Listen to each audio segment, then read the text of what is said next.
Sveiki, mėly kultūros mylėtojai, vartotojai ir kritikai. Šitaip sveikinuosi jau paskutinį kartą šį sezoną, nes ši kultūros laida jau paskutinė.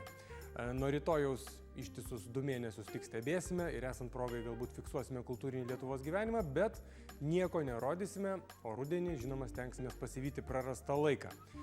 Bet dar nelaikas kalbėti apie rudenį, prieš akį 1,5 valandos eterio. Prieš laidos anonsą priminsiu, ko gero aktualiausius kultūrinio gyvenimo įvykius. Klaipėdos muzikinis teatras ruošiasi 8-ajam operos ir simfoninės muzikos festivaliui Muzikinis rugpjūtis Pajūryje. Ta proga žada net 2 intriguojančias premjeras. Pirmoji – italų kompozitoriaus Pietro Maskanio opera Kaimo garbė, ją išvysime rugpjūčio 12-ąją, Klaipėdoje ir dieną vėliau Juodkrantėje. Antrąją premjerą išvysime rugpjūčio 19-20 dienomis Klaipėdos muzikinio teatro scenoje. Tai latvių kompozitoriaus Zigmaro Liepinšo opera melodrama Paryžiaus katedra. Kitas latviškas motyvas – režisierius Oskaras Koršunovas Latvijos nacionalinėje operoje statys Richardo Vagnerio muzikinę dramą Reino auksas ir Wolfgango Amadėjaus Mocarto opera Figaro vedybos. Kaune Žilinsko dailės galerijoje jau veikia fotografijų paroda Tibetas kita realybė skirta Dalai Lamos 70-mečiui. O nuo trečiadienio Vilniuje mokytojų namų kiemelėje vyksta kino seansai po atviru dangumi. Šios akcijos organizatoriai studentų grupė Meno avilys. Na, dar galima pridurti, kad kultūros ministras Vladimiras Prudnikovas ir Vilniaus meras Artūras Zuokas pasirašė ketinimų protokolą dėl programos Vilnius Europos kultūros sostinė 2009. Na, bet ir tai be jokių protokolų turbūt aišku, kur yra kultūros sostinė, žvelgiant į Valdovų rūmus, baigiančius užgožti Gedimino pilį. Tiek trumpų pranešimų, dar norėčiau padėkoti interneto svetainėms, kurios visą sezoną garsino mūsų laidą virtualioje erdvėje. Tai mūsų gimtoji lrt.lt, taip pat bernardinai.lt ir omni.lt. Dar belieka priminti, kągi šiandien laidoje matysite ir pradėti pirmąjį pokalbį studijoje. Laidoje Kultūra matysite ir girdėsite. Birželio 30-ąją prasideda 13-asis pasaulio lietuvių mokslo ir kūrybos simpoziumas. Vienas lietuviškos animacijos pradininkų Antanas Janauskas apdovanotas Jungtinėse Amerikos valstijose Bruklino filmų festivalyje. Liepos mėnesį jau 11 kartą klausytojus kviečia Kristupo vasaros festivalis. Visa tai ir dar daugiau laidoje Kultūra. Birželio 30 dieną Vilniuje prasideda 13-asis pasaulio lietuvių mokslo ir kūrybos simpoziumas. Priminsiu, kad tokie simpoziumai pakaitomis vyksta Jungtinėse Amerikos valstijose ir Lietuvoje, o pradėti rengti 1969 metais Čikagoje. Mūsų studijos svečiai simpoziumo organizatoriai Lietuvos mokslo tarybos pirmininkas profesorius Eugenijus Butkus ir taip pat Lietuvos mokslininkų sąjungos pirmininkas daktaras Vygintas Gontis. Sveiki. Na, kadangi aš dar 69 metais buvau negimęs, tai tikrai apie tuos laikus man kalbėti sunku, aš galiu tik tai klausti, kokiagi situacija susiklostė mokslo ir kūrybos meno pasaulyje tais laikais 69 metais, kad staiga Čikaga tapo tuo centru suvienijusiu pasaulio lietuvių mokslininkus ir kūrėjus. Kokios buvo ištakos šio simpoziumo, kuris jau 13 kartą vyks dabar jau Vilniuje? Pasaulio lietuviai, jie visose įvairiose pasaulio valstybėse jungiasi į bendruomenės. Jie iš tikrųjų bendrauja, jie steigia lituanistinės mokyklas, jie visomis priemonėmis stengia išlaikyti savo tautinę,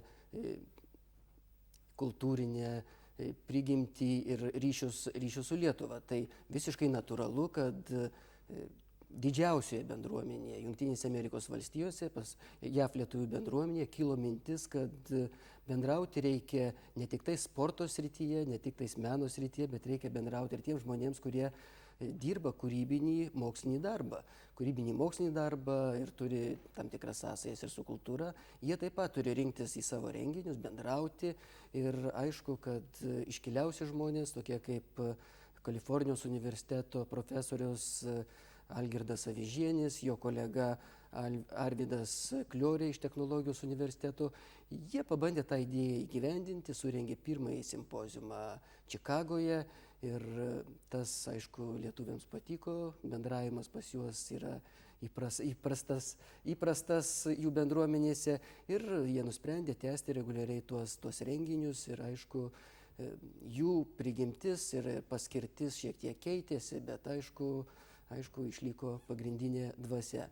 Didesni pokyčiai turėjo įvykti po to, kai mes atkovojom nepriklausomybę, kadangi įsijungė Lietuva su visų savo kultūriniu ir moksliniu potencialu. Aišku, tas iššaukė nemažus pokyčius ir pačiuose simpoziumuose. Žodžiu, galima teikti, kad pirmajame, antrajame, pirmuose simpoziumuose pirmaisiais smuikais grojo mokslininkai ir kūrėjai iš anapus Atlanto, iš užatlantės. Mūsiškiams tai buvo nelabai prieinama iki... Retas galėdavo išvykti ir dalyvauti, praktiškai nedalyvavo. Tie renginiai buvo skirti užsienio lietuviams bendrauti tarpusavyje. Ir tokia jau platesnis spektras arba platesnė mūsų kūrybinių ir mokslinių galių paletė, kuriame simpoziume jau buvo atspindėta, sakykime, plačiau. Toks žymus simpoziumas buvo 6-asis 89 metais, kai didelė grupė, apie 80 žmonių, kultūros ir mokslo ir visuomenės veikėjų nuvyko į simpoziumą. Iš tikrųjų buvo pradėtos diskutuoti jau Lietuvos nepriklausomybės temos. Iš tikrųjų Vytautas Landsbergis ten paskelbė, kad iš tikrųjų tikslas sąjūdžio yra Lietuvos nepriklausomybė. Tai iš tikrųjų tas jau simpoziumas buvo toks jau bendro veikimo renginys, vieta ir iš tikrųjų ten buvo daug svarbių dalykų pasakyta. 89-aisiais Čikagoje. Taip. Ir jums ten teko dalyvauti? Ne, man neteko. Dėja neteko ten dalyvauti. Tik tai jau 91 sporto rūmuose. Taip, jau 91 jau vyko pirmasis simpoziumas Lietuvoje, aišku, buvo mūsų visų atgimimo dvasioje, labai daug žmonių, entuziazmo, viskas vyko sporto rūmuose ir aišku, tas simpoziumas buvo tikrai irgi iškilus renginys. Toliau taip pat dvasios netrūko, bet žinoma, problemų organizuoti šiek tiek buvo daugiau negu pirmąjį Lietuvoje.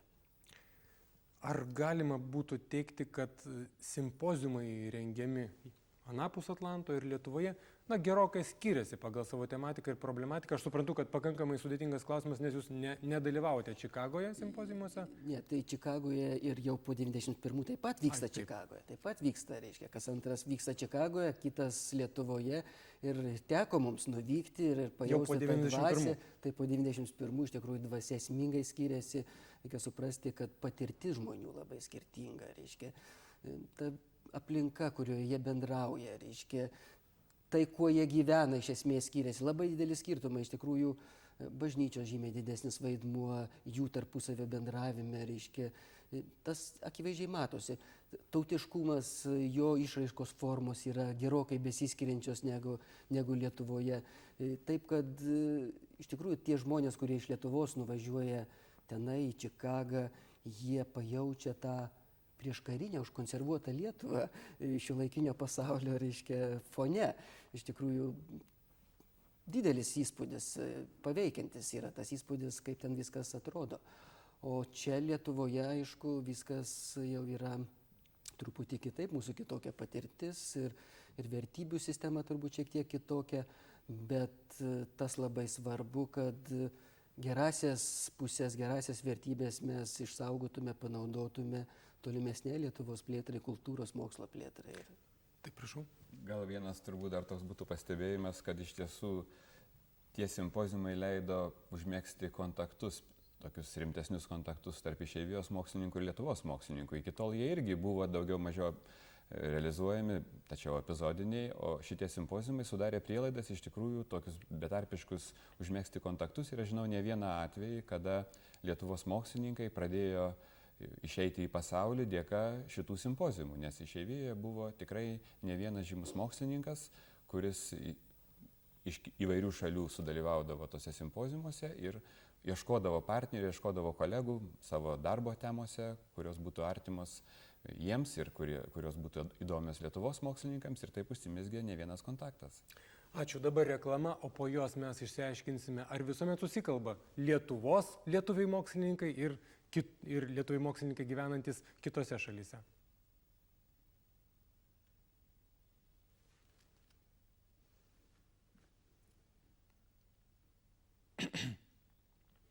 Tęsime kultūrą, kalbame apie 13-ąjį pasaulio lietuvių mokslo ir kūrybos simpoziumą, kuris birželio 30 prasidės Lietuvoje. Ir paminėjote bažnyčios vaidmenį Amerikoje. Aš tiesiog žvilgtelėjau greitai reklamos metu į į simpozimo dienotvarkę, pasižiūrėjau, kad simpozimo atidarimas arkikatedroje. Labai nustebau, tiesą sakant, o gal čia atsižvelgiama į išeivijos mokslininkų norus? Žinoma, kad tikrai yra tam tikras rezultatas mūsų bendravimo ir tos patirties pasikeitimo, kuris įvyko. Mes negalime nuvilti savo bičiulių kolegų užsienyje, kurie įpratę prie tokių dalykų galbūt labiau negu Lietuvos mokslininkai. Mes taip pat esam katalikai ir mums visi tie dalykai nesvetimi, tiesiog mes gal nesam tiek įpratę, todėl visiškai natūralu, kad simpoziumas vyksta, pagrindinė jo dalis vyksta Mokslo akademijoje, jos centriniuose rūmuose, o simpoziumas prasideda mišiomis arkikatedroje, kurias praves arkivyskupas Audrys Juozas Bačkis, reiškia, ir tas iš tikrųjų mums taip pat yra visiškai priimtina ir suteiks tam tikro dvasingumo pačiam renginiui. Tiesiog galbūt Amerikos mokslininkai pratę už viską dėkoti Dievui, o Lietuvos mokslininkai rėmėjams, ko gero toks yra esminis skirtumas. Aš čia pajuokavau, žinoma. Iš tikrųjų mes negalim dėkoti rėmėjams, kadangi mes jų neturime. Ne tik simpozijų, apskritai mokslinę veiklą vykdantis, gal negalima taip sakyti, žmonės jie dėkoja dažniausiai tam, kas davė pinigų. Žinoma, kad su tuo yra susiję, aišku, ir mes tiesiog džiaugiamės, kad Švietimo ir mokslo ministerija labai rimtai šitą renginį remia ir kad jinai yra pagrindinis rėmėjas ir visų idėjų įgyvendintojas, bet to simpoziumai vykti Lietuvoje tikrai negalėtų. Mes bandę per kitus simpoziumus ieškoti rėmėjų, jų surasdavome, reiškia, 1-10 tūkstančių gaudavome, bet šitokio masto renginiui surengti iš tikrųjų to tikrai būtų negana ir valstybės dėmesys čia yra esminis ir džiaugiamės, kad valstybė supranta šitą poreikį. O ar visuomet susikalba, tarkim, tie Lietuvos mokslininkai ir lietuviai dirbantis ir kuriantis kitose šalyse? Ar visuomet adekvačiai vieni kitus vertina? Ar požiūris į tuos pačius dalykus sutampa, ar galbūt diametraliai priešingas? Na, iš esmės turbūt galima pasakyti, kad mokslas yra tas pats visur, kokioje šalyje būtų vystomas. Tačiau tam tikrų skirtumų be abejo yra. Sakysim, mūsų mokslinės tradicijos nėra labai senos ir tai iš ankstesnių laikų uždeda tam tikrą antspaudą ir vertinant mokslininko veiklą ir tiesiog pripažįstant tam tikrus rezultatus. Tai išeivijos mokslininkai, žinoma, jie visą laiką dirbę toje vakarų terpėje, jie daugeliu atveju vis tik tai kitaip reaguoja, įsivaizduoja į mokslinio darbo prasmę, į mokslinio darbo rezultatų skelbimą, į tų darbų pripažinimą ir panašiai. Todėl, aišku, šiokių tokių skirtumų yra. Tačiau aš nemanyčiau, kad tai esminiai skirtumai, tai daugiau yra nesminiai dalykai. Mokslas visur, kaip jau sakiau pradžioje, yra iš tiesų vientisas, vienodas ir nepriklausomai nuo jokių išorinių sąlygų, dažnai mokslas vystosi veikiantis savo dėsnių ir nepriklauso nuo to, kokioje šalyje jis yra vykdomas. Ar galima būtų teikti, kalbant apie išeivijos mokslininkus ir kūrėjus, kad iki šiol toks stereotipas buvo daugiau dėmesio skiriama Amerikos lietuviams, o kitose šalyse kuriantis buvo tarsi truputėlį primiršti. Ir dabar jau galbūt jūs bandysite šiame simpoziume ištaisyti padėtį. Tai reikia suprasti, kad užsienyje, kai organizuojami simpoziumai, jie iš tikrųjų tokių stambių rėmėjų kaip valstybės institucijos ar valstybės biudžetas jie neturi. Jie viską daro savo iniciatyvą, savo surinktų lėšų, reiškia, savo aukų dėka. Ir aišku, natūraliai tada gaunasi, kad tos stipresnės bendruomenės, jos turi daugiau galimybių kažką padaryti, surengti ir visą kitą. Tai aš manyčiau, kad pagrindinė priežastis, dėl ko pagrindiniai akcentai vykdavo Čikagoje, kur iš tikrųjų yra didžiausia frakcija lietuvių ir ten daugiausiai viskas vykdavo. Dabar iš tikrųjų esmingai situacija keičiasi. Dabar netgi pati misija esmingai keičiasi.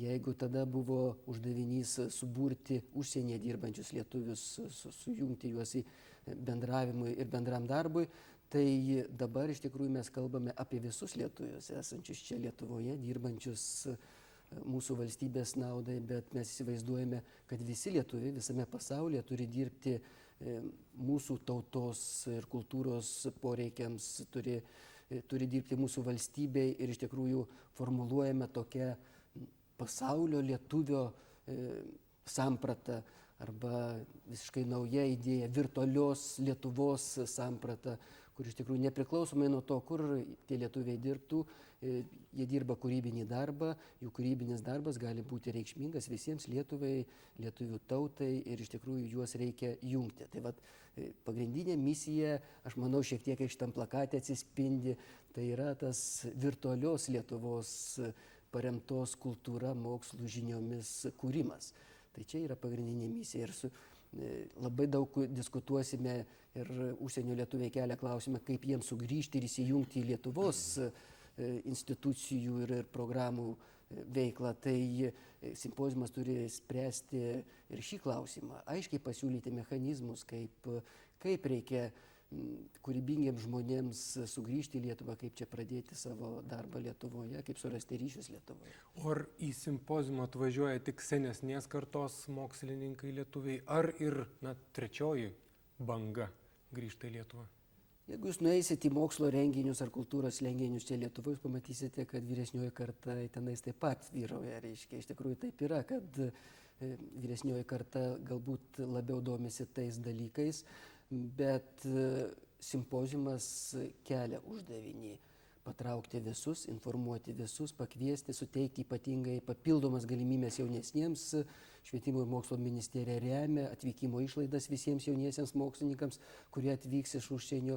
Jie turi tikrai realią gerą galimybę atvykti į Lietuvą, atnaujinti savo ryšius, pabendrauti su kolegom. Tai bus pasiekta taip pat valstybės paramos dėka. Galėčiau pasakyti, kad iš tiesų man labai malonu matyti tarp simpoziumo dalyvių nemažai mūsų jaunųjų mokslininkų, kurie ko ne gerą dešimtmetį yra praleidę įvairiose pasaulio universitetuose, mokslo tyrimo centruose. Tai sekcijai, kuriai man tenka pirmininkauti, tai yra fundamentiniai tyrimai nuo idėjų iki technologijų. Joje bene pusė pranešėjų yra jaunosios kartos Lietuvos mokslininkai, nevadinčiau aš jų išeivijos mokslininkais, tačiau jie jau ne vienerius metus praleidę geriausiose pasaulio centruose ir dabar atvyksta padaryti pranešimų šiame simpoziume ir kaip daktaras Gontis minėjo, tai daliai iš jų kelionę apmokame ir tiesiog bus galimybė užmegzti naujus ryšius su jais. Dar profesoriau, abiejų galbūt pašnekovų žinoma norėčiau paklausti, tarsi dvi sudedamosios dalys - mokslas ir kūryba. Paprastai mes mokslininką stereotipiškai įsivaizduojam kaip tokį, neįsižeiskit, sausą žmogų, skaičiuojantį prie mėgintuvėlių ar prie kompiuterio ar prie braižymo lentos. O kūrėjas, menininkas, tai jau tas, kuris sako, kad mano siela nuolat virpa, aš rašau jausmingus eilėraščius, tapau impresionistinius paveikslus ir taip toliau. Tarsi kūryba ir mokslas, tarsi visiškai dvi priešingos būtų sritys. Paneikite šį stereotipą. Jeigu būtų galima pasakyti, tai iš tikrųjų pačiam simpoziumo pavadinime galbūt ne visai tiksliai yra ta atskirtis implikuojama. Tai yra mokslo ir kūrybos simpoziumas, lyg tai yra atskirtis tam tikra tarp mokslo ir kūrybos. Tačiau iš tikrųjų mokslas yra, matyt, pati kūrybiškiausia žmogaus veikla ir aš manyčiau, kad neturėtume skirti mokslo nuo kūrybos. Ir jeigu pažiūrėti, mokslininkai dažnai irgi dirba analogiškomis sąlygomis arba analogiškai gimsta įvairios idėjos, kaip ir bet kokiam kūrėjui, menininkui. Tai yra visiškai palyginama veikla, intelektinė veikla reikalaujanti aukščiausios proto koncentracijos ir didelių intelektinių pastangų. Todėl manyčiau, kad jeigu kalbam apie mokslą ir kūrybą kaip atskirus elementus, tai ne visai tikslu. Čia yra, aš manyčiau, galbūt dvi pusės to paties proceso. Turbūt negalima pasakyti mokslininkui, kad jis padarytų atradimą, kuris galbūt ir bus padarytas, bet tai jokių būdų negalima iš karto jį numatyti. Jūs, kaip žinot, mokslo istorijoje yra daugybė pavyzdžių, kada atradimai buvo padaryti lyg ir atsitiktinai. Tačiau bet kokiu atveju reikalinga tam tikra intelektinė kompetencija, kad tą atradimą būtų galima padaryti. Menininkai, kiek suprantu, irgi kūrė dažnai tokiomis sąlygomis, kad negalima pasakyti, nors turbūt istorija yra pavyzdžių, kada būdavo liepiama sukurti poemą, aukštinant į vieną ar kitą asmenį, bet kūriniai gimsta iš tikrųjų tuo metu, kai yra tam tikra intelekto koncentracija, yra pasiekiama tam tikras lygis turbūt sąmonės, kada žmogus gali realizuoti vieną ar kitą idėją. Tai mokslas ir menas apskritai, tai manau yra iš tikrųjų tos intelektinės veiklos dvi pusės. Aišku, Ir iš tikrųjų nemažai improvizacijos moksle taip pat yra. Galbūt menininkai galvoja, kad mokslininkai nėra tie žmonės, kurie gali improvizuoti. Bet iš tikrųjų aukšto lygio ir teorijos, ir idėjos jos iš tikrųjų turi labai daug ir improvizacinio elemento. Tos pačios diskusijos parodo, kokie mokslininkai geri yra improvizatoriai, kurių diskusijų taip pat netruks simpoziume. O iš tikrųjų mus dar labai jungia, sakyčiau, pati mokslo ir studijų sistema, institucijos, aiškiai, universitetai, kuriuose iš tikrųjų šalia mokslininkų, kuriejų taip pat dėsto ir profesoriai, menininkai. Ir jų tenais bendra veikla su jaunimu rengiant tos jaunuosius kūrėjus yra labai panaši ir bendra. Ir iš tikrųjų ten sąsajų labai daug. Aš manau, kad vis tiek visos mūsų ir meninės kūrybos ištakos vis tiek yra susijusios su aukštosiomis mokyklomis. Taip kad tarp mūsų yra tikrai labai daug bendro. O kiek simpoziumas yra aktualus tik siaurai, sakykime, terpiai, mokslo žmonėms ir kiek vis dėlto jis yra aktualus plačiai auditorijai, kuri tikiuosi šiandien ir žiūri kultūros laidą? Na, galbūt pats simpoziumas jis turi iš tikrųjų tokį platesnį tikslą, negu vien nagrinėti siaurus kokios mokslo šakos klausimus. Tai tame yra ir simpoziumo stipri pusė. Kartu, aišku, matyti iš pateiktos programos, kad pačiame simpoziume netrūks labai aukšto lygio kažkokių konkrečių mokslinių darbų pristatymų ir pranešimų. Tai manyčiau, kad pats simpoziumas jis turi tokius galbūt ir dviejopus tikslus. Vienas tai yra bendresnius, liečiančius mūsų mokslo, kultūros, galbūt sąveikos klausimus. Kitas tikslas tai būtų iš tikrųjų pristatyti aukšto lygio mokslinius tyrimus. Tai galiu paminėti, kad atvyksta tikrai aukščiausio lygio mokslininkai iš Jungtinių Amerikos valstijų, Kanados, kitų šalių. Na ir mūsų mokslininkai yra nacionalinių premijų laureatai, tikrai žinomi pasaulyje mokslininkai, kurie padarys simpoziume pranešimus. O koks simpoziumo moto? Galbūt apie tai būtų įdomu taip pat pašnekėti. Na, iš tikrųjų, vieną moto būtų netaip paprasta suformuluoti, bet aš manyčiau, kad viena iš pagrindinių idėjų tai yra visame pasaulyje dirbančių mokslininkų ir kitų kūrėjų bendravimo formų įvairovė ir jų stiprinimas. Tų ryšių tarp visų mokslininkų tam, kad jie iš tikrųjų bendraudami, kiek galima didesnį indėlį įneštų į mūsų mokslo ir kūrybos plėtrą. Tai čia vienas iš pagrindinių tikslų, ko mes siekiame. Dabar iš tikrųjų mokslo sekcijos, kuriuose mes diskutuosim, tos siauresnės sekcijos, jos nėra suformuotos pagal mokslo sritis ar kryptis. Mes taip pat pabandėme šį kartą suformuoti pagal valstybės kultūros, švietimo ir ūkio prioritetus, kurie kyla. Tai todėl į tas sekcijas ateis kalbėti, diskutuoti įvairių mokslo sričių atstovai. Ir fizikai kalbės chemikams, chemikai kalbės medikams, medikai kalbės labai dažnai bendrai su maisto, žemės ūkio specialistais. Taip kad tų sąsajų pačių įvairiausių mokslininkų bus šiame simpoziume žymiai daugiau negu specializuotose renginiuose. Tai va šitą įvairovę, per tą įvairovę bendrumas visų mokslininkų yra mūsų pagrindiniai tikslai ir moto tam tikrą prasme.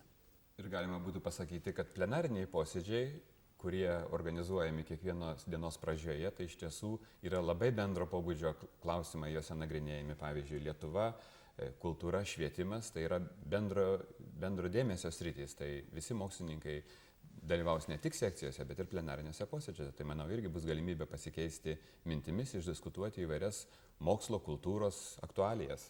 Tačiau numatant darbą sekcijose, štai ko noriu paklausti, paprastai diskusijose sakoma, kad nei Lietuvos kultūra, nei mokslas neturi aiškių prioritetų. Na, yra abstrakčiai vardinti humanitariniai galbūt dalykai ir taip toliau.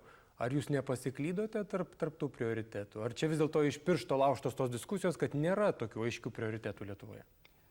Na, iš tikrųjų, tuos bendruosius prioritetus tai yra labai nesunku suformuoti ir jie tikrai jau nuo seno yra, jie objektyviai egzistuoja ir kaip mes beformuluotume, jie niekur neprapuls, sakysim, didžiulis Lietuvos energetikos ūkis, reiškia, ar be mokslininkų indėlio, nuolatinio domėjimosi tuo ir tobulinimo visų tų dalykų būtų galima plėtoti mūsų energetikos ūkį, kuris faktiškai nuo atominės energetikos perėta prie atsinaujinančių šaltinių. Reiškia, jeigu kalbėtume apie aplinkos apsaugą, reiškia, tai irgi didžiulė tema, reiškia, kurioje gali dalyvauti pačių įvairiausių sričių mokslininkai. Jie turi tartis ir ieškoti sprendimų, ką reikia daryti. Tai čia irgi yra akivaizdu. Sakysim, transporto sistema. Esame, reiškia, vos ne Europos centre, kur susikryžiuoja visi keliai ir visa kita. Visas Lietuvos ateitis plėtra priklauso nuo šitos infrastruktūros plėtros. Argi mes galim sakyti, kad tai nėra mūsų prioritetas? Tai tie natūralūs prioritetai, jie visada egzistuoja, nuo jų niekur nepabėgsi.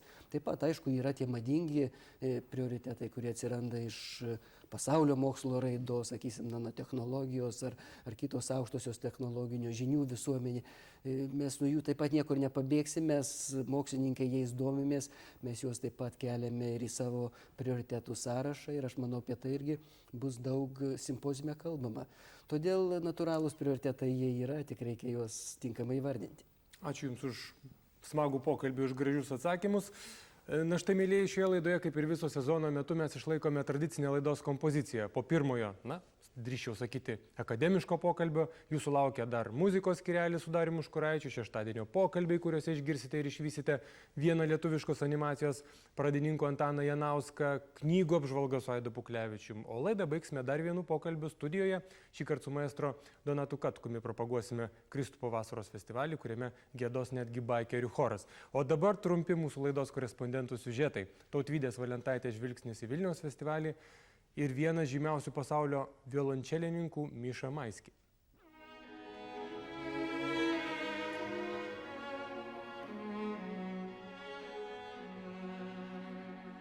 Visame pasaulyje koncertuojantis Miša Maiskis teigia neturintis nei mėgstamiausios salės, nei mylimiausio kompozitoriaus ar kūrinio.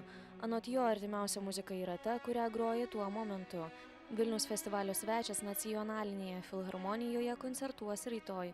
Žymus violončelininkas pabrėžia, jog atlikėjai būtina suprasti, kad būnant scenoje svarbiausia yra muzika ir auditorija, o ne jis pats. Daugiau nei 30 mečius Miša Maiskis nesiskiria su viena brangiausių, kaip jis pats vadina savo damų, 18 amžiaus Venecijoje pagaminta violončele, kurią po debiuto Niujorke jam padovanojo nežinomas gerbėjas. Jeigu kuris nors iš mano draugų, kolegų paliestų mano violončelę bent kelias minutės ir aš to nežinočiau, vėliau paėmęs instrumentą į rankas iš karto pajuščiau, kad kažkas juo grojo. Šiek tiek užtruktų, kol vėl jį jausčiau kaip anksčiau. Vienas svarbiausių kriterijų, rodančių atlikėjo lygį, anot Maiskio, yra garsas. Jis tikina, kad jei instrumentas yra blogas, garsas sklinda iš jo. Jei instrumentas geras, garsas gimsta rankose. O kai instrumentas labai geras, pirmiausia, garsas gimsta galvoje. Bet tikiu, kad yra dar aukštesnis lygis. Kai violončelė yra daugiau nei labai gera, garsas gimsta maždaug čia, iš širdies, sielos. Tai pereina per protą, rankas ir instrumentą. Tik taip tampama unikaliu. Kaip nėra dviejų žmonių su tokiais pat pirštų antspaudais, taip nėra ir dviejų puikių violončelininkų su vienodu garsu. Miša Maiskis išgarsėjo prieš 40 mečius. Jo mokytojai buvo vieni iš garsiausių pasaulio violončelininkų – Gregorius Petigorskis ir Mistislavas Rostropovičius. Vilniuje gastroliuoja viena įdomiausių Jungtinių Amerikos valstijų trupių Nai Ničen Dance Company. Jos vadovė ir choreografė kinų kilmės Nai Ničen teigia, kad šokyje bando derinti savosios šalies choreografijos filosofiją ir amerikietiško šokio stilistiką. Apie tai Margarita Alper. Kinų kilmės šokėja ir choreografė Nai Ničen gimtajame Taivane studijavo tradicinius kinų šokius, o 9-ajame dešimtmetyje atvyko į Jungtines Amerikos valstijas, kur tęsė choreografijos studijas. 1988-aisiais įkūrė savo trupę, siekdama sukurti savitą šokio kalbą, kurioje, pasak jo, suderėtų šiuolaikinio šokio meno tendencijos bei kinų choreografijos paveldas. Kaip teigia kritikai, Nai Ničen šokis tai didelė kultūros erdvė, apimanti naujoves ir tradiciją, laisvę ir discipliną. Aš atvažiavau į Jungtines Amerikos valstijas, kai man buvo 22 ir čia jau gyvenu 22 metus. Taigi pusė mano gyvenimo prabėgo valstijose, pusė Taivane. Ir tai natūraliai paveikė mano šokio stilių. Choreografija teigia, kad jo šokio piešinys labai skiriasi nuo Amerikos modernaus šokio, kurio esmė techniškas judesys. Ji viena iš nedaugelio choreografijų šiuolaikinio Amerikos šokio stilistiką papildanti kinų kaligrafijos linijomis ir kovos meno judesiais. Nine Inch šokio trupė bei jos vadovė yra pelnę daug apdovanojimų Jungtinėse Amerikos valstijose. Ji taip pat yra Tarptautinės atlikėjų meno sąjungos narė. Į Vilnių 44 metų choreografiją atvyko su 9 šokėjų trupe. Jų pasirodymai šiandien ir rytoj Nacionalinio dramos teatro scenoje. Na štai dabar žinosime, kaip atrodo modernus kinų šokis, kuo jisai skiriasi nuo amerikiečių modernaus šokio, tikrai gražu. Dar vienas Tautvydės Valentaitės pasakojimas apie sostinėje pristatomą dailininko Armeno Babajano tapybos parodą. Armėnų menininko ekspozicijoje ne tik biblijinės, bet ir tradicinės lietuvių senosios kultūros temos. Ryškios spalvos, anot kelių menotyrininkų, iš karto išduoda, kad šių darbų autorius temperamentinga asmenybė.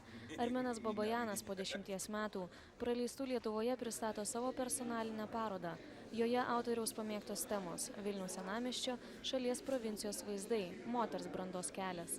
Pats autorius pabrėžia, kad jam svarbi religinė tematika – Biblijos motyvai.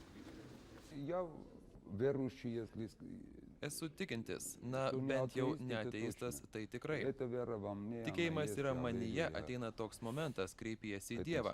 Neaklas esi. Jau supranti, kad yra kai kas yra aukščiau. Parodoje apie 60 paveikslų, nutapytų per paskutiniuosius kūrybos metus. Autoriaus darbuose yra ir besikartojantys ciklai, tokie kaip Smuikininkas arba Sviesto mušėjos, kurios drobėse kaskart pasirodo vis kitokia spalva bei nuotaika.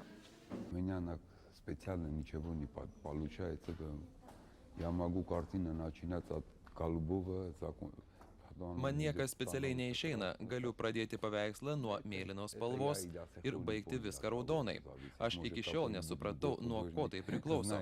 Gal koks kitas dailininkas ir žino, man taip tiesiog pavyksta. Tapytojas Armenas Babajanas yra surengęs apie 30 parodų. Šiuo metu jo darbai taip pat pristatomi Belgijoje. Ekspoziciją Vilniuje galima pamatyti Maldžio galerijoje. Nuo dailės prie muzikos. Tarti svarų žodį nekantrauja Darius Užkuraitis, kuris, kaip spėjote pastebėti, visad dar ir svečių atsiveda ir šiandien jo svečias pianistas Egidijus Buožius. Prašau. Sveiki, taigi atėjus vasarai iš tikrųjų renginių kiek sumažėjo, dar paskutiniai 2 Vilniaus festivalio koncertai, priminsiu, jog ateinantį antradienį Siemens arenoje groja Čikas Korija, o šiandien aš norėčiau pakalbėti su Lietuvos pianistu Egidijum Buožiu. Ne per seniausiai pasirodė tavo berods 4. albumas, kuris vadinasi At First Sight, iš pirmo žvilgsnio turbūt tai. Šiaip jeigu autorinis, tai 3. Ten vienas iš jų buvo toksai tas auksinukas, kaip aš jį vadinu, kur buvo apdovanojimai, ten buvo atskiri, aišku, įrašai daryti. Tam, jeigu tai irgi įtraukti į bendrą kontekstą, tai būtų 4. Šiaip autorinis, pilnas autorinis, tai 3. Šį kartą tu pasirinkai kvarteto sudėtį. Kodėl? Ar dėl to, kad jisai beveik 4, ar tiesiog ši forma tau dabar yra ir ši sudėtis pati primtiniausia?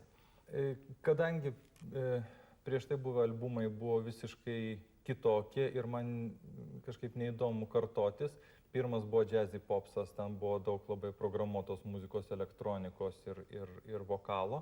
Ten buvo filmui skirta muzika. Antras albumas buvo džiazo standartai, rašyti standartinę formą ir standartiniu principu su Valerijumi Romoška. Ten buvo duetas. Ir kažkaip pagalvojau, ir ten buvo jau žinomi amerikonų džiazo standartai, o čia yra visiškai originali autorinė muzika ir pagalvojau, kad nesikartoti, nebūti tokiam pačiam kažkurio aspektu, tai rinkausi šį kartą kvarteto sudėtį. Pakalbėkime apie pačią muziką, stilistiškai, pagal džiazo stilistiką, kas tai yra? Tai šiek tiek, be abejonės, tai nėra grinuolis kažkokio tai vieno stiliaus, juolab tie stiliai jau yra taip išgroti, kad norisi kažką tai savito parodyti ir norint parodyti savitą, ką nors savitą tenka daryti kažkokį tai kompiliatą, kažkokį tai lipdinį, kažkokios tai stilistikos lipdyti prie kažko tai.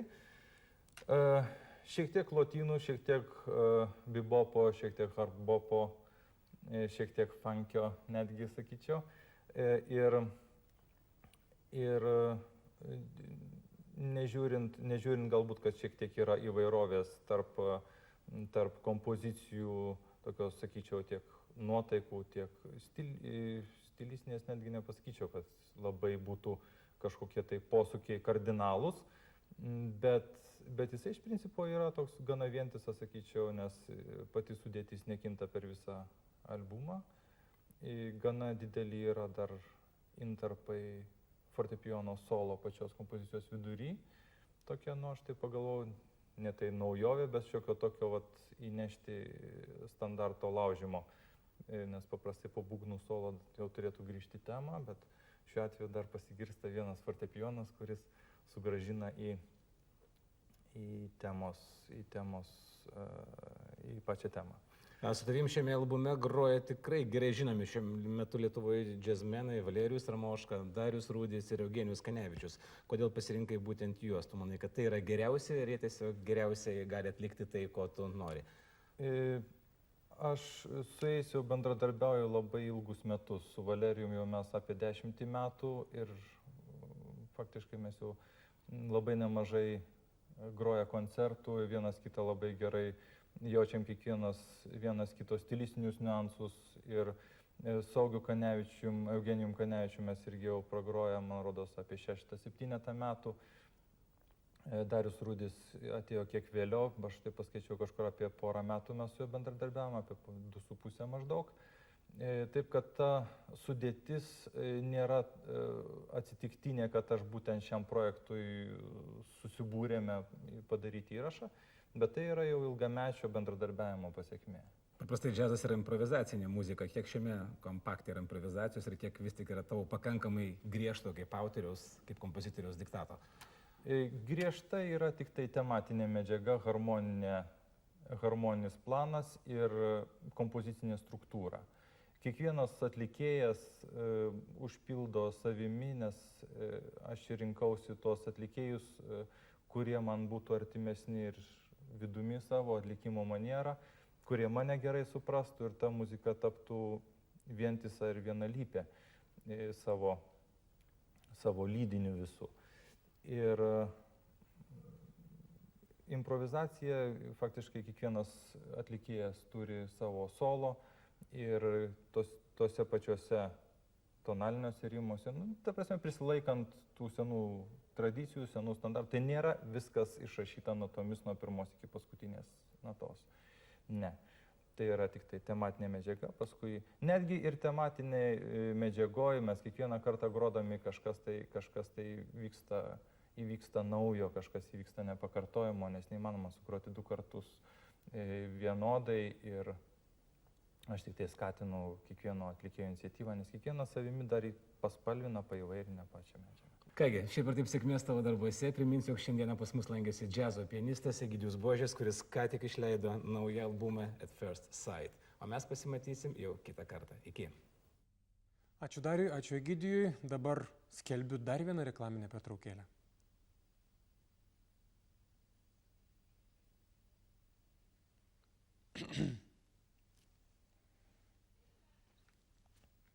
Tęsime kultūrą. Jau minėjau, kad bent jau man asmeniškai įdomiausia rubrikoje iš naujo. Tęsime kultūrą. Jau minėjau, kad bent jau man asmeniškai įdomiausia rubrika laidoje Kultūra šį sezoną buvo šeštadienio pokalbiai. Tai tikrai unikali galimybė iš arčiau pamatyti, kur ir kaip gimsta tikras menas ir svarbiausia, kad niekur nereikia skubėti, skelbti reklaminių pauzių, tiesiog sėdi ir mėgaujasi kūrybingų asmenybių spinduliuojama šiluma. Noriu padėkoti visiems, kurie atsiskleidė prieš kamerą ir leido pajusti kūrybos esmę. Jūsų dėmesiui paskutinis šeštadienio pokalbių serijos interviu su lietuviškos animacijos pradininku Antanu Janausku, kuris visai neseniai sulaukė įvertinimo anapus Atlanto, Niujorke.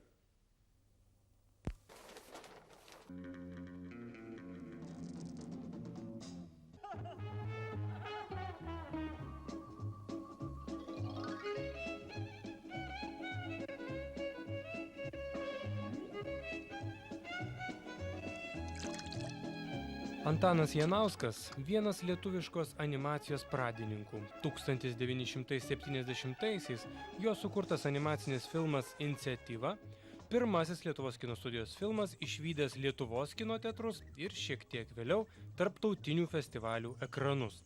Antanas Tarptautinės animacinių filmų asociacijos narys, iš viso sukūręs 13 animacinių filmų. Garsiausi Trumpas sujungimas, Telegastrovizija, Palankios aplinkybės, Užkrečiantis pavyzdys ir kiti. Šių metų birželio mėnesį Antanas Janauskas išvyko į Jungtines Amerikos valstijas, New Yorką. 8-ajame tarptautinėme Bruklino kino festivalyje jo kūrinys Trumpas sujungimas gavo garbingą prizą už dvasią. Ten tokia sistema, reiškia, pradžioj pristatomas filmas, po to jis rodomas, ir po to reikia pakalbėti, reiškia, apie tą filmą ir ten klausimai iš salės. Tai po šito, reiškia, filmo aš jau pajutau tokią atmosferą savotišką ir paskui likusias dienas, vaikštant po visą šitą festivalį, tarp žiūrovų ir tų dalyvių, buvo kažkas tokio ypatinga su visokiais tenai norais pasisakyti, sveikinimais tenai, jos ir juodi, ir balti. Man taip baisiai neįprasta, kitose festivaliuose šito nelabai jaučiau, kad jiems patiko tavo filmas, kažkaip taip. Jie labai atviri.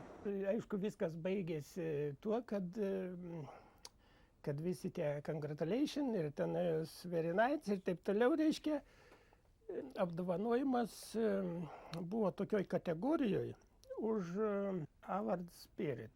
Tai čia būtų apdovanojimas, reiškia, dvasios arba nuotaikos. Ir jis dar turi paaiškinimą, reikia, kad filmai apdovanojami, kurie atitinka festivalio dvasią.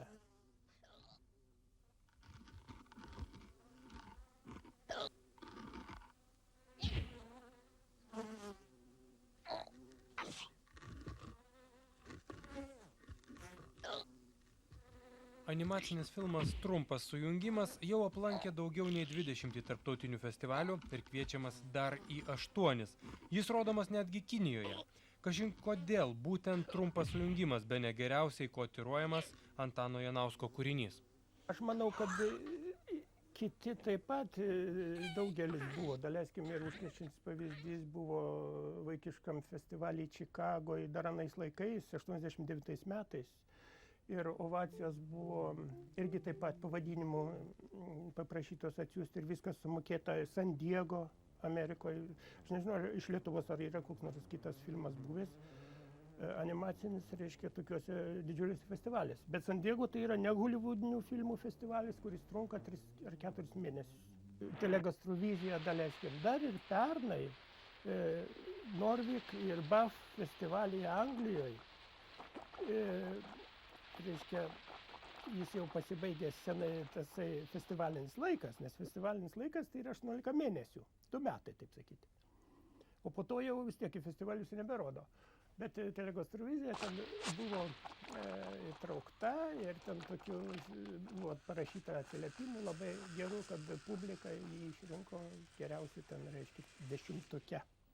Vis dėlto iš paties kūrėjo lūpų norėtųsi išgirsti, kodėl būtent Trumpas sujungimas bene geriausiai suprantamas visos planetos žiūrovams. Jis yra turbūt labai artimas kiekvienam žmogui. Labai artimas ir labai suprantamas. Daleiskim, Brazilijoje po Rio de Janeiro festivalio ir San Paule. Jis buvo irgi rodomas per Brazilijos televiziją. Man atrodo dėl to, kad labai kiekvieną žmogų liečiantis, taip sakyti, jis jame atpažįsta save. Todėl, kad čia yra kas? Vyras ir moteris, reiškia. Jų taip tokie santykiai, ne tai santykiai. Čia yra viskas labai koncentruota į 4 minutės beveik, ten be kelių sekundžių. Visas gyvenimas, kaip kad gyvenime būna. čia kaip mėgintuvėlį, viskas įdėta ir sukoncentruota ir parodyta visas gyvenimas. Už tai šitam Arsenale Rygoje fantastiškai gražu man buvo, kai įvertino šitą filmą. Už tai aš pasidomėjau ir kas ten žiūri buvo nariai. Ir kad jie, reiškia, už sugebėjimą per kelias minutės pavaizduoti viso gyvenimo, ten įtaigę ir... Patraukliai ir taiklę gyvenimo istoriją. Jo, kažkaip va taip.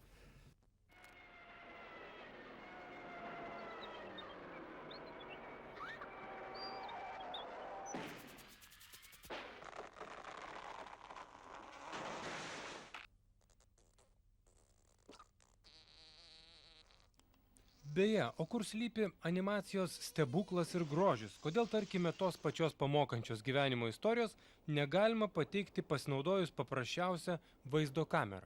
Jokių būdų, todėl kad čia būtent tas žanras yra žavus tuo, kad jame galima daryti, ką nori su idėjomis, su mintimis. Ja galima labai didelę mintį, reiškia, patalpinti labai mažą laiką ir labai patraukliai, daleiskim. Aš mėgstu pasakojimo stilių, kaip ta vadina, naratyvą, tą reiškia, kaip kad įprasta sakyti. Bet mano pasakojimas be žodžių. Be žodžių ir nėra kažkokių, labai daug filmų gaminama iš vis su visokiam reminiscencijam, nukrypimais, visokiais kitokiais dalykais, nėra tokios tiesios linijos. Aš visuose filmuose naudoju pačią tiesiausią liniją. Nuo pradžios iki galo reiškia būtent išreikšti šitai mintį. Jokių kitokių dalykų. Ar ten kažkokio įtikimo, kam nors, aišku, aš galvoju nuo pradžios iki galo, kad žiūrovas žiūrės, o ne kažkur bus padėta arba ten. Bet man svarbu šitas pasakojimas tikslus, kad jis sektų žiūrovas, sektų, ką aš kalbu.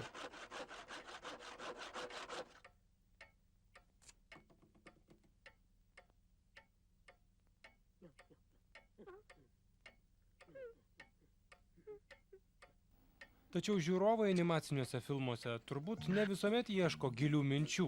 Kažin kodėl, animacija Lietuvoje suvokiama kaip lengvas pramoginis žanras, o ne rimtas menas, kuriame reikia ieškoti ne tik spalvų, bet ir atspalvių. Labai tiksliai, kaip kad politikai sako, labai geras klausimas. Tai labai tiksliai suformuluotas dalykas. Jo, vos tik išgirsta, kad animacinis filmas, tuoj vat hi, ha, o čia toks nors bus kažkokie va tokie dalykėlė, reiškia, jo. Nu, tai čia yra, aišku, visas tas atsirado dėl tos produkcijos, kuri visą laiką sukasi ekranuose. Aišku, televizijos ekranuose. Kad čia viskas gali būti be perstojo, ten būti tasai Džeris ir visi Flintstonai ir visi kitokie, nors Flintstonas, tarp kitko, geras filmas yra. Bet ten eina būtent pasakojimo būdų ir tie siužetai yra, taip sakyti, turi tą tokį užtaisą, apie kokį aš kalbu, reiškia. Bet dauguma yra tik tai tam, kad, žodžiu, gavo per galvą, nukrito ir, efektų garbinimas, efektų, va taip. Todėl, kad visas Hollywoodas pastatytas ant efektų garbinimo. Reiškia, tau kelios sekundės lyg tai rodo, lyg tai nerodo kažką. Ir va tas kelias sekundės, kur tau sukūrė tau už milijonus, reiškia, tą efektą, tu turi įvertinti kaip didžiausią vertybę. Ne kas filme yra, reiškia, ką ten autoris norėjo pasakyti, reiškia, bet būtent va šitą efektą, reiškia.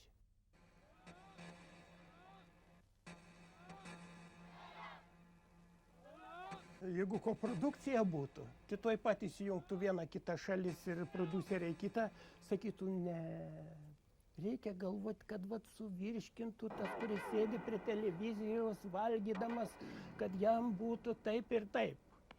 Tarp kitko, turėjau su vienu pokalbį Kijevo festivalyje. Ten pirkinėjo filmus, toks amerikonas vienas. Tai jis irgi geras filmas. Ten buvo būtent apie tą mano palankės aplinkybės. Einam į bufetą. Einam į bufetą, išgeriam kavos, sako, kiek žmonių dirba, kaip pas mane reiškia, kaip ten kas reiškia. Ir sako, matot, Amerikos žmogui po darbo nereikia mąstyti. Sako, jis turi būti tik tai žiūrėti, reiškia, ir kažkas tokio malonaus. O jeigu čia filmą įdėta mintis, tai šitas visiškai jam nereikalinga. Mes negalim tokio filmo pirkti, rodyti, todėl kad čia yra mintis.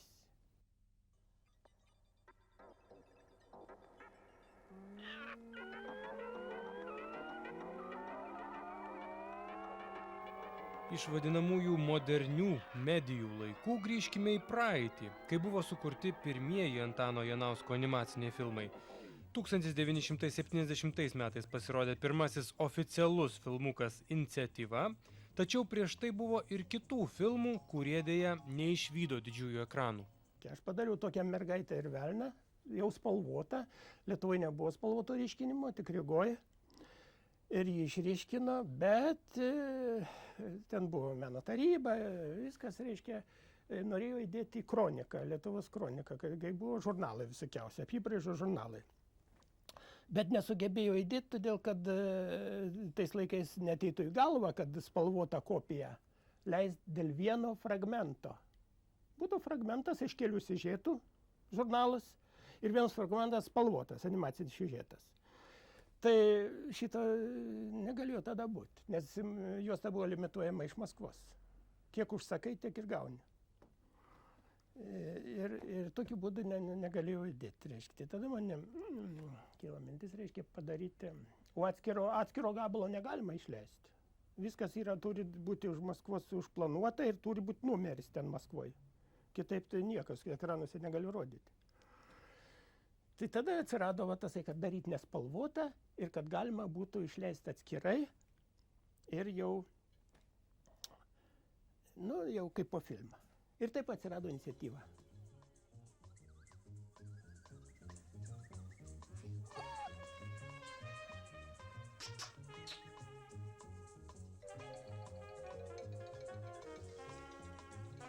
Ir atsirado tokios idėjos. Tai Iniciatyvos buvo būtent labai keista iš Prahos pavasario. Čia pat buvo 68 metai, o 70 metais jau buvo tas. Ant tokia mintis, reiškia, kilo, kad į negyvenamą salą, reiškia, atplaukia vienas žmogelis jūrą su šalmu. Ir padaro ten tas, kas ir filme įvyksta. Bet po to bešnekant ir su Vabalu, su Žebriūnu, kažkaip sako, nereikia šunų erzinti. Tada buvo, išvysta cenzūra, tokia savicenzūra, reiškia. Kad jeigu toks dalykas bus, tai gali kažkas kažką išžiūrėti. Ir tada nukrito šalmas ir viskas vyko be šalmo ir žymiai dėkingiau. Šalmas būtų uždėjęs kažkokį ribotumą, o dabar jau universalu ir visiems, ir visur ir visiems tinkamas daiktas. Ir tas žmogelis atplaukia į tą negyvenamą salą, kur gyvena kitas žmogelis su obelim ir maitinasi obuoliais ir iš jūros žuvimis. Ir tas pamato, kad po obelim pavėsyje išdygsta daigelis. Ir būdamas labai aktyvus, nusprendžia, kad tai palmė bus. O palmė trūksta šviesos. Tai sunaikina šitą obelį, kad palmė augtų. Iš vis jokios blogos valios niekur nėra. Reiškia, bet išdygo daigas, o palmė, turi būti palmėgi čia, ne kas kitas. Ir sunaikina obelį, ir saulė sudegina visą salą ir juos, o iš palmės išdygsta tik kaktusas. Tai čia buvo ta mintis, reiškia, ta prasme, kad įveža, tada Sovietų sąjunga įveža savo tokias palmės visur. Ir tokia labai jau perkeltinė prasme. Tik aš vienas galiu tą išprotauti turbūt, nes ten filme to negalima išprotauti.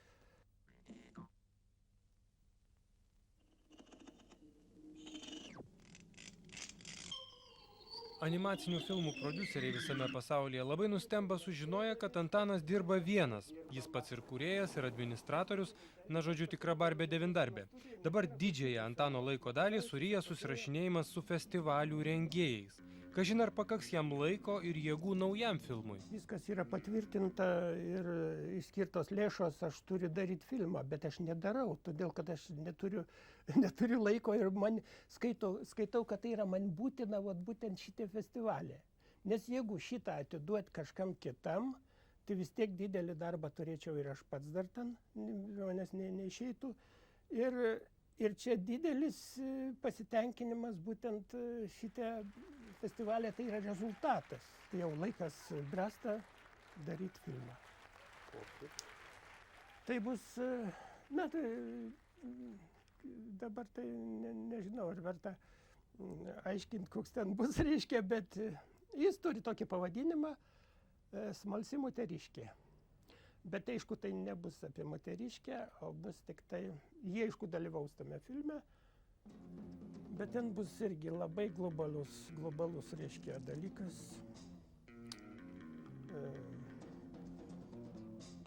Pamatysim, jeigu jis išvis dienos šviesą. Toks jau tas menininkų gyvenimas, daugiau klausimų ir mįslių negu atsakymų. Ir jokių išankstinių planų, jokio skubėjimo. Tačiau rašytojas Aidas Puklevičius yra tas žmogus, kuris moka planuoti, moka skubėti, jeigu reikia, ir moka kalbėti. Jis niekad nevėluoja į tiesioginį eterį, niekad nevėluoja į kultūrą ir knygas apžvelgia per 5 minutės, su kokiu 5 sekundžių paklaida. Tai labai svarbu dirbant mūsų laidoje, o dabar turite progos dar kartą patirti, kad tai, ką sakiau, yra šventa tiesa. Prašau, Aidai. Sveiki, kągi, visi ištraukiam chronometrus ir skaičiuojam, ar tikrai bus 5 minutės, o gal bus ir daugiau. Šiaip ar tai 5 knygos, kurias pristatome, beje, paskutinį kartą šią vasarą kartu su Vagos knygų namais. Noriu iš karto atsiprašyti, kad jų nėra tiek, kad užtektų jums visai vasarai, nes turėjau tada, kodėl atsinešti kokią 30 knygų ir tada 5 minučių būtų tikrai neužtekę. Tačiau, man atrodo, ir be mano pristatymų tikrai vasarą, jeigu turėsite laiko, užbėkite knygyną, galų gale gera knyga yra visuomet geriausias atostogų draugas. Taigi, pradėsime nuo Tyto Albos išleistos Samuelio Šemo knygos, kuri vadinasi Vargo kalnas. Ko gero jau skaitėte, o gal ir neskaitėte pirmosios knygos, kuri vadinasi Dievo namai. Ir joje bus tas pats pagrindinis veikėjas, tas pats jaunas daktaras Rojus Bašas. O šiaip tai ir Rojus Bašas, ir Samuelis Šemas yra vienas ir tas pats asmuo, kurio tikroji pavardė tai yra Stevenas Bergmanas, tai tuo pačiu metu ir rašytojas, ir psichiatras. Vėlgi susidursime su tais pačiais ligonių ir gydytojų santykiais, kuriuos Samuelis Šemas apžvelginėja su tikrai pakaruoklišku juoduoju humoru. Vienintelė problema, kad galbūt nuo maždaug knygos vidurio to pakaruokliško humoro pradeda stigti ir nuo jo autorius pradeda be galo rimtai analizuoti sveikatos apsaugos problemas, kas yra blogai psichiatrinėje ligonių priežiūrėje, kaip tai reiktų tai taisyti.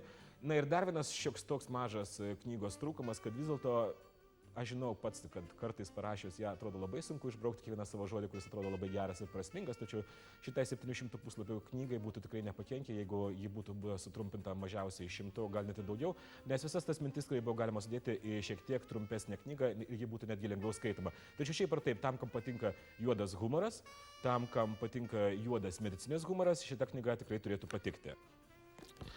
Šveicarų rašytoja Gertruda Leutenegger, kurios romaną Ninevė neseniai išleido Vaga, yra laikoma viena iš perspektyviausių Šveicarijos šiuolaikinės literatūros atstovai. Pirmasis jos romanas Išvakarės buvo be galo teigiamai sutiktas kritikų, na, o po šito ją pradėta netgi lyginti su Raineriu Marija Rilke, tiek pagal kalbos metaforiškumą, tiek pagal poeziją. Ninevija, jeigu jūs prisiminsite, tai biblinė metafora, tai yra Asirijos sostinė, kuriai buvo išpranašautas žlugimas.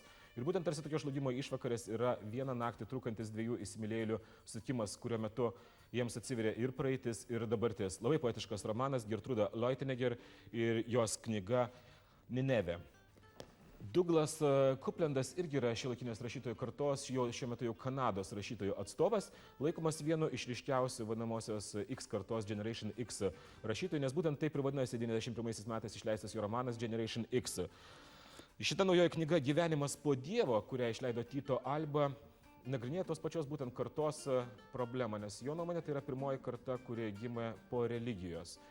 Romano struktūra yra neįprasta ir šiek tiek keistoka, tai trumpučiai skečai, mozaikos, nuotrupos ir netgi kartais tai sunku pavadinti romanu.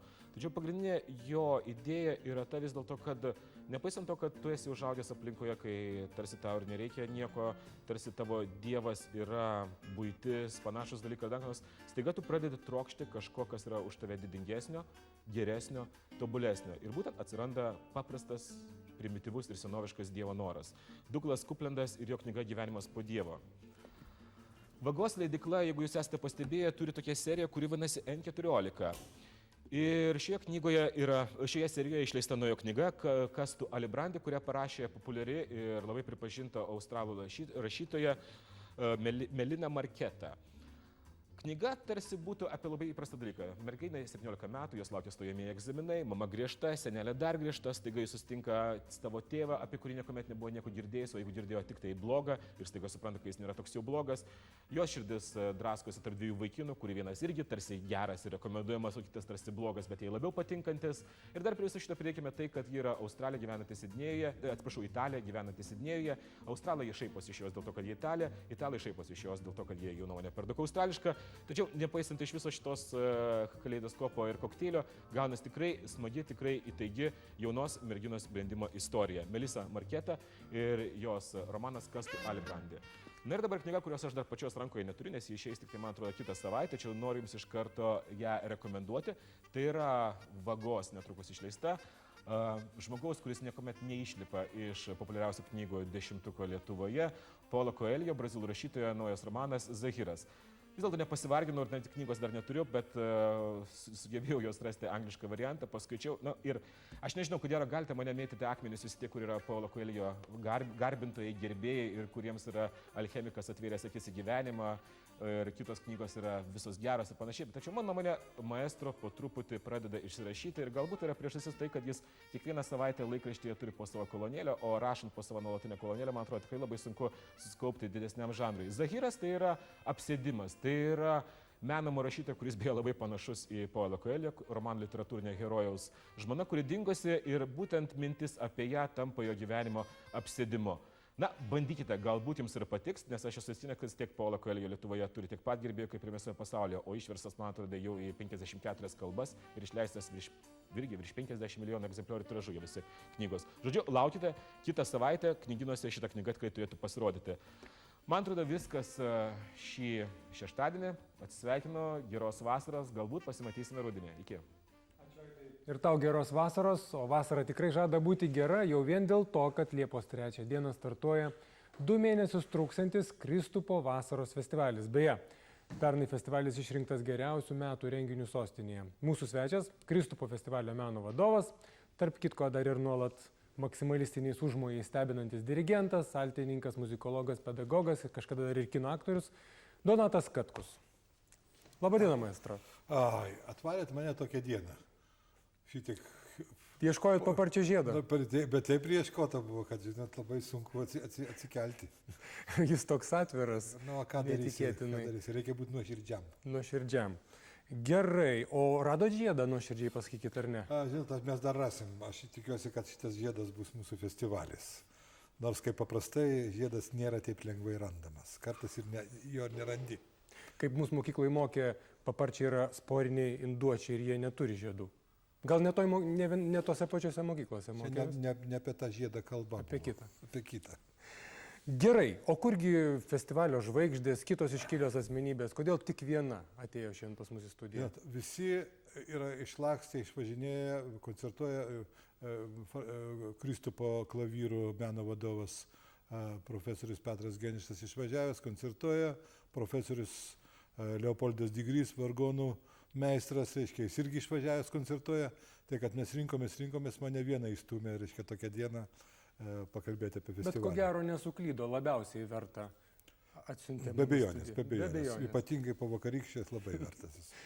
Maestro, prisiminkim 93-94 metus. 94 metais pradėjote rengti festivalį. Ir, bent jau daugelį jūsų interviu skaičiau tokią versiją, kad vienintelė priežastis tai buvo, kad tada nebuvo tiek daug restoranų ir kavinių ir nebuvo tiek daug vasarą grojama. Ir dėl tokios banalios atrodytų priežasties pradėjote rengti tokį grandiozinį festivalį. Man rodos, kad priežastis būtų netokia banali. Priežastis yra labai paprasta. Besikeičianti žmonių laisvalaikio struktūra ir nuo to priklausanti kultūros vertybių preferacijai, taip galbūt galima būtų pasakyti. Reiškia, kokios kultūros vertybės iškyla kokiu nors momentu žmogaus gyvenimo. Ir staiga paaiškėjo, kad vis dėlto vasaros laikotarpį, kada ateina atostogos, žmonės staiga pasijaučia truputėlį lyg tai atpalaiduoti, lyg tai jaučiasi turi daugiau laiko. Ir būtent tokiais atvejais iškyla tos nuslėptos tendencijos, sakykime, tikroms didelėms kultūros vertybėms. Net tiems žmonėms, kurie, sakykime, yra toliau nuo didelių kultūros vertybių. Visą sezoną būna labai perkrautas.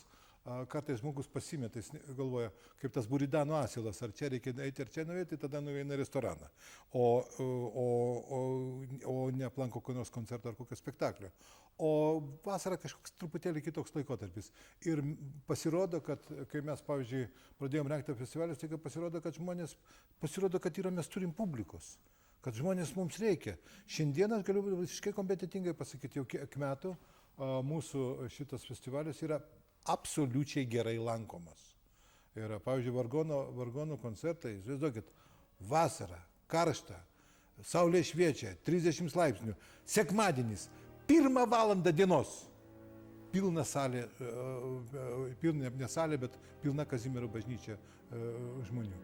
Tai yra toks, pasakyčiau, kažkoks tai keistas fenomenas. Šiandieną mūsų pavyzdžių mes daug labai pamatė, kad tai yra kažkoks tai labai specifinis laikotarpis yra ir kad tai tikrai susijęs su žmogaus laisvalaikio, taip sakant, struktūra ir kažkokia tai tom nuotaikom, nusiteikimais ir taip toliau. Pats geriausias laikas kartais pasirodo, kad rimtai kažkokiai tai gerai muzikai. Ar galima teikti, kad jūsų festivalis yra būtent tos rimtos muzikos festivalis, nes, muzikos kritikų nuomonė tai yra toks daugiau pramoginis, vasariškas, laisvalaikio leidimo. Jūs teisus, mes stengiamės kiek galint mažiau, kad būtų, aišku, negalima išvengti, bet pas mus nėra nei Malerio simfonijų, pas mus nėra nei kokių nors didelių rimtų operų. Mes norim padaryti tokį vasaros festivalį, kada yra lengva, yra kažkaip tai malonus laisvalaikis, maloniai praleisti laiką, pagroji kokį nors, sakykime, ten paklausai kažkokį tai koncertą, paskui dar yra laiko ir šviesų dar nueiti kažkur tai pasidėti restorane, praleisti laiką. Yra toks, susijęs su daugiau su tokiu įsirašo į visą bendrą laisvalaikį, kažkokio tai bendro tokio malonumo. Dėl to mūsų festivalis yra, sakykime, labai įvairus. Mes neprisirišę prie kokio nors vieno žanro. Stengiamės, kad būtų ir rimtų dalykų, bet iš kitos pusės, kad žmogus galėtų pasirinkti. Principas yra toksai, kad duokime žmogui galimybę pasirinkti, duokim gerų produktų, gerų idėjų, gerų projektų, kad jis galėtų savo 2 mėnesius vasarą ten padaryti. Kitas momentas, kuris yra nepaprastai svarbus yra, tai yra mūsų festivalis visą laiką labai nuosekliai mes sako, mes tarnaujame turistiniai infrastruktūrai. Mes tarnaujame tam, kad tie žmonės, kurie atvažiuoja į Lietuvą, kad jie galėtų susipažinti su lietuvių kultūra. Kad tai nebūtų tuščia vieta vien tik tai sienos. Sienos irgi galima daugiau pamatyti. Bet yra labai svarbus dalykas, tai yra produktas. Atvažiuoja į kraštą, tu kažką tai nori to krašto pamatyti. Tai yra, o štai to krašto yra toksai vienas irgi toks aspektas. Ir paskutinis toks dalykas yra, vasaras daug žmonių išvažinėja, bet labai daug žmonių pasilieka Vilniečių. Ir ta prasme mes ranką einam su Vilniaus savivaldybės kultūros politika. Šiuo atžvilgiu mes, sakykime, ne tiek išreiškėme, kiek kūrėme tą politiką. Nekukliai pastebėjote. Labai nedėkukliai. Bet dar apie kritikos strėles. Tie patys piktais liežuviais plakantys žmonės sako, kad negalima Kristupo vasaros vadinti festivaliu. Tai yra tiesiog vasaros Vilniaus miesto vos ne muzikinė programa, nes festivalį, kaip ir pats minėjot, labai įvairi muzika, vargoninė, kamerinė, džiazo, taip pat performansai ir taip toliau, patys įvairiausi dalykai. Tai yra eklektika tam tikra. Ir kad tai nėra festivalis, tai yra tiesiog kultūrinė programa. O tie tokie pastebėjimai, jie galbūt tik iš šalies, reiškia, žiūrint, jeigu tu nevaikštai į tą festivalį, jeigu tu nesidomi, bet tik tai taip pavartai vieną kartą atsitiktinai programą, tai gal taip gali susidaryti. Gal tiksliausias pavadinimas yra mūsų internetas. Ne Kristupo festivalis, bet Kristupo festivaliai. Ir dabar aš išvardinsiu. Tai yra vargonų muzikos festivalis, tai yra fortepijono muzikos festivalis, tai yra gitaros muzikos festivalis, tai yra kamerinės muzikos festivalis, tai yra orkestrinės muzikos festivalis, yra džiazo muzikos festivalis, popso festivalis ir dar visokiausių tokių mažyčių renginėlių, kurie yra, taip sakant, susiję su atitinkomos progom. Reiškia, tai yra festivalių puokštė tokia. Ir jeigu pažvelgti į kiekvieno festivalio atskirai programas, tai ten jokio atsitiktinumo ir jokių dalykų tai jų nėra. Nuostabi programėlė. Štai mes dabar ją išvysime ekranuose. Tarkim, 2004 metais, kiekvienais metais, kaip jūs ir minėjot, visi festivaliai dabar egzistuojantis giriasi, kad nori pritraukti tam tikrą turizmo infrastruktūrą, nuo to nepabėgsi. Ar ne? Vis tik pretenduojame, kad Vilnius 2009 bus Europos kultūros. Mes rimtai ruošiamės. Rimtai ruošiatės tam, ar ne? Tačiau kiekvienas festivalis vis tiek turi savo tam tikrą, kryptį, ar ne? Ir 2004-aisiais, jūs bent jau sakėte, kad jis buvo dedikuotas mūsų stojimui į Europos Sąjungą, siekiant įprasminti ir pabrėžti Lietuvos įsijungimą į naują kultūrinę erdvę. O 2005-aisiais tarsi iššūkių kažkokių nebeliko? Ne. Liko. Aš norėjau tik tai pasakyti apie tą, dar sugrįžti prie to, ką jūs kalbėjote apie tai, kad dabar visi kalba apie turizmo industriją, parodyti kažkokiu tai žmonėms. Suprantat, mes pradėjom pirmieji apie tai kalbėti 94 metais. Ir kalbėjom kiekvienais metais, kad mes tą darom. Dabar tai žiūrim, paskiau pasigirdo dar vienas balselis, kitas, dabar visas choras yra didžiausia, kuri visi, daug festivalių, viskas, aš labai dėl to džiaugiuosi, kad atsiranda tokio. Tai mes negalim dabar nutilti ir sakyti, kad mes dėl to atsisakom šitos idėjos, kadangi jau kiti tą idėją parėmė. Labai gerai, Suomiai turi 40 festivalių. Ir nesiskundžia vasarą. Ir kiekvienas miestelis stengiasi, visi nori turėti savo festivalį, nori savo šventę. Tai yra tikras didelis kultūrinis veikimas yra. Ir kuo daugiau bus, to bus geriau. Dabar ir Tituvinai, ir Druskininkai, ne tik Vilniuje. Labai gerai, labai nuostabu. Tačiau, maestro, Vilniuje tuo pat metu vyksta mažiausia 2 dideli festivaliai, o gal ir 3 netgi, jeigu ir Vargonų vasarą dar paskaičiuokim. Ne tik Vilniuje, žinoma. Tai kaip jūs sutarėte galbūt? Tai yra konkurencija, tai yra bendradarbiavimas Vilniaus didelis festivalis ir jūsų festivalis? Mes pilniausiai sutarėm dėl to, kad laiku mes nesutampame. Ir Vilniaus festivalis vyksta birželio mėnesį, mūsų festivalis Liepos ir rugpjūčio mėnesį. Tuo metu Vilniuje iš esmės nieko daug nevyksta. Aš pirmą kartą dabar išgirdau iš jūsų, kad vyks dar vienas vargonų festivalis. Taip, vargonų vasara. Vargonų vasara, kai aš truputėlį stebiuosi, kodėl čia yra šiuo atžvilgiu kažkoks tai tam tikras iššūkis. Jūs inspiravote? Gerai, tiesiogiai mes neinspiravom, mes rengiam savo festivalį, viskas. Niekas neatėjo ir nepasakė, žinot ką, mes ketiname rengti festivalį, kaip jums atrodytų, kad mes čia gal reikėtų datas suderinti ar kažką tai tokio. Aš dabar sakau, staiga žmonės rengia festivalį, gal labai gerai. Gal ta konkurencija bus labai reikalinga, gal kaip tik reikia žymiai daugiau vargoninių koncertų, bet jeigu dabar mes pažiūrėsime į tvarkaraščius visus, tai aš nemačiau jų tvarkaraščio. Ar jie žiūrėjo pagal mūsų ir darė tos koncertus, reiškia derindami, tai nėra. Tai šitas dalykas yra, kaip čia pasakyti, nežinau, taip paprastai nedaroma. Reiškia, mes turime galvoti apie klausytoją, mes turime žiūrėti, kaip jisai, taip sakant, galbūt pasidalinsit jūs tos klausytojus tik tai tiek, kad galbūt problema, kad kultūrinio tokio gal sustygavimo griežtesnio galbūt ir trūksta. Aš suprantu, pavyzdžiui, jeigu atsirastų kažkokia tai kitokio žanro arba kažką tai tokio, tai galima būtų suprasti, kad kažką tai užpildo kažkokią nišą. O dabar, kada Digrys sukvietė didžiausią puokštę vienų geriausių, reiškia, pasaulyje vargonininkų tituluojamų, ten yra tikrai fantastiškų asmenybių ir pavardžių, jeigu taip. Tai dar vienas festivalis, gali būti, aš nežinau, bet sakau, aš buvau labai nustebintas. O daugiau festivalių nėra Vilniuje. Bet mes, pavyzdžiui, labai gerai bendradarbiaujame su Pažaislio festivaliu. Tai labai gerai, tai yra Kauno festivalis. kiekvienas, kad kas vyksta visur kitur, mes labai džiaugiamės. O jeigu mes dabar, pavyzdžiui, užsimanytume daryti Kristupo festivalį Kaune, tai mes pradėtume ateiti, aš ateičiau pas Krėpštą ir sakyčiau, žinai, Krėpštą, mes norim, jums trūksta tokio dalyko, mes jums darysim tokį vizelę. Krėpštą sakyt, palauk, taigi ir mes galim tą patį daryti.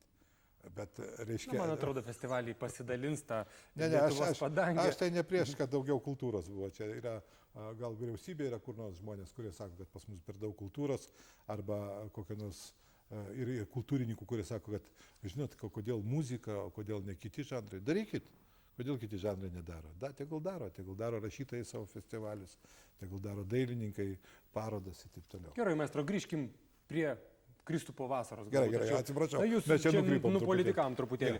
Na, jūs ir jūsų orkestras garsėja, akibrokštais, taip švelniai tariant, jūsų festivalė vis pateikėte tam tikrų staigmenų ir apie jas galbūt dabar ir pasikalbėkime, apie jūsų rengiamas staigmenas ir ne tik jūsų, apie pačią festivalio programą. Jeigu jau sutarėm vadinti vis dėlto festivaliu su daugybė mini festivalių. Jo, čia yra, sakykime, festivalių, daug festivalių. Viena tokia iš bendrųjų temų, tai aš noriu pasakyti, kad tokia susiformavo, galbūt ne iki galo mums pavyko ją realizuoti, bet tai yra, sakykime, tokia kultūrinių mainų arba kultūrų persisunkimo tokia tema yra. Ir mes pristatome labai nemažai Azijos atlikėjų, kurie groja europietišką muziką. Europos kultūra, būtent tokia klasikinė Europos kultūra, šiandieną jinai labai yra įsismelkusi į Japonijos kultūrinį gyvenimą, į Kinijos kultūros gyvenimą, Azijos būtent ne tik tai Korejos kultūrinį gyvenimą. Ir čia yra labai įdomus reiškinys dėl to, kad tie muzikantai, šiandieną jau jie ne tik tai, kad kopijuoja, bet jie, pavyzdžiui, į tą europietišką kultūrą, tos kultūros interpretacijas, jie įneša labai savotišką tokį įdomų tokią gaidą. Ir yra nepaprastai puikių pianistų, japonų, kiniečių ir taip toliau, kurie arba, pavyzdžiui, toks garsus violončelistas Jojo Ma, tai jie įnešė kažkokią tai visiškai naują tokį vėją, būtent toj senos, tokios tradicinės klasikinės muzikos interpretacijose. Ir mūsų dabar, ir fortepijoniniam cikle, ir gitarų koncertuose, tam cikle bus pristatyta nemažai būtent Azijos atlikėjų. Ir flamenko šoks taip pat. Ir čia yra toks mano, sakykime, kaip jūs sakot, kokia nors provokacija, tai šie gitaros bus, bet gitarai bus irgi toks, sakomot, reiškia, irgi pasitaikė tai temai. Viena Japonė išmoko šokti flamenko, ispanų flamenko, ir jinai kaip tik tai šoks ispanų flamenko. Čia irgi toks pataiko mūsų temą. Atvažiuos Honkongo simfonietė, irgi ten yra savotiškai formuojasi orkestrinis grojimas. Čia irgi bus labai įdomu pastebėti, kaip jie groja. Tai vat viena tokia tema. Azijietiška kryptis, sakykime, rytietiška kryptis. Rytietiška. Taip, kita? Kita kryptis, mes norime sustiprinti irgi tam tikrą temą, tai jeigu taip galima būtų pasakyti, performances. Ir mūsų centrinis, reiškia, aš pakalbėsiu dar apie kitus tos, reiškia, performance tipo programas, bet centrinis įvykis tai bus Liucijo Poci siužetų padarytas oratorija Mačiūnas apie labai garsų Fluxus judėjimo pradininką Jurgį Mačiūną. Vadinasi, šitas projektas vadinasi ne Mačiūnas, o Makūnas. Truputėlį, kad kas nors neprisikabintų, kad jo biografijos faktai, kurie šitoje oratorijai, kuri bus atlikta, netitinka truputėlį teisybės, bet tai buvo toks truputėlį tik tai toks impulsas. Noriu pasakyti, kad Mačiūnas yra turbūt garsesnis už Čiurlionį pasaulio mene. Mes galbūt tik tai kitaip įsivaizduojame. Tikrai pats vienas iš garsiausių lietuvių menininkų ir kuris turėjo pasaulinės įtakos, formuojantis tam tikro labai savotiškai tokiai meno fluxus tam judėjimui. Ir šičia bus toks fluxinis performances, kurį parašė New Yorko ir kitas New Yorko kompozitorius Franco Oteri. Liucijo Poci yra italas, bet jis yra dailininkas, kuris gyvena New York'e. Bus jo paroda, kaip tik tai bus pristatyta. Tai puikus dailininkas yra. Tikrai labai puikus dailininkas. Tai bus, sakykime, tam tikra jungtis. Ir štai bus toks keistas toks dalykas. Ten žaidimai spalvomis dar bus. Ten bus žaidimai spalvomis, ten viskas. Ten yra, reiškia, 4 veiksmai, kurie kiekvienas veiksmas yra nuo geltona, žalia, raudona ir mėlyna. Tai yra spalvos, kurios apibūdina ir Mačiūno gyvenimo tarpsnius, ir spalvas, ir taip toliau, taip toliau. Dar tas viskas yra susijęs su visu to, ką mes įsivaizduojam performance. Tai bus toks centras. Atvirai pasakysiu, kad šito pastatymo labai domisi visame pasaulyje, dėl to, kad šiek tiek fluxus judėjimas buvo įsisėmęs, jis transformavosi ir dailėje transformavosi ir visose kitose dalykose. Tai ir šitas čia kažkoks tai tam tikras galbūt paskatins tam tikram naujams, reiškia, fluksiniams reikalams. Atvažiuoja vienas irgi iš fluksininkų judėjimo pradininkas Džonas Hendriksas. Jis yra, kaip žinia, ilgametis Yoko Ono sekretorius, asistentas. Mes kvietėme ir Yoko Ono atvažiuoti, kadangi jinai irgi pažinojo Mačiūną, buvo iš tos pačios aplinkos. Ir noriu pasakyti, kad Franco Terry, rašydamas šitą muziką, tai muzika yra labai daug tokių, kažko tai tokių aliuzijų į Beatlus. Reiškia, ir kartu tai nėra. Beatlesai tai yra kažkas tai kito visiškai, kažkokia tai keista muzika, kuri neužima jokios stilistinės pozicijos. Bet Yoko Ono neatvažiuos. Dėja, neatvažiuoja, pasakysiu taip, greičiausiai neatvažiuos kitais metais. Matot, Yoko Ono yra Yoko Ono, Mačiūnas yra Mačiūnas. Jis negali atvažiuoti kaip tik dėl Mačiūno, jinai yra pati reikšmė. Tai mes galvojam, kad kitais metais mes įkviesimės kaip jos jau reikšmės, kad parodyt, kad Mačiūnas jos neužgoštų. Na, dar vienas obojininko Juozo Rimo projektas. Čia irgi toks labai keistas dalykas. Yra puikus obojininkas, jisai staiga pradėjo jungti kažkokius tai keistus skirtingus žanrus.